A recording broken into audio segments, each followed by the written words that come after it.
রাজাকার রাজাকার খেলার দিন শেষ। মন মতো হইলে মুক্তিযোদ্ধা, মন মতো না হইলে রাজাকার, এই দিন শেষ। ওই দিন আর নাই, এই কার্ড দিয়ে আর খেলার দিন নাই।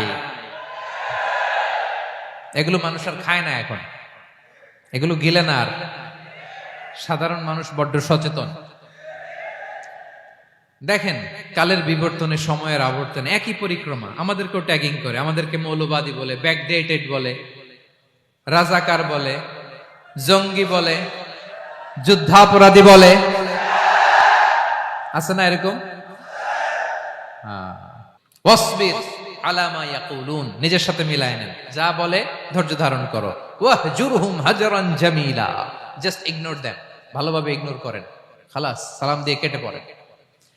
তাহলে প্রিয় ভাইরা, এই বিপদ আপদ আমাদের পিছু ছাড়বে না, পিছু ছাড়বে না। নবীদের পিছু ছাড়ে নাই, আমরা কোথায়? আমরা আর কি?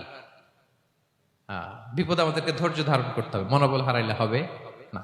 দেখেন বিশ্বনবী কিভাবে আপনাদেরকে সান্ত্বনা দেয়। বিশ্বনবী বলেন, আজাবান লি আমরিল মুমিন, মুমিনের ব্যাপারটা বড় আশ্চর্যজনক। ফাইন্না আমরাহু কুল্লাহু লাহু খাইর, মুমিনের জীবনে যা ঘটে সবটাই খাইর, সবটাই কল্যাণ।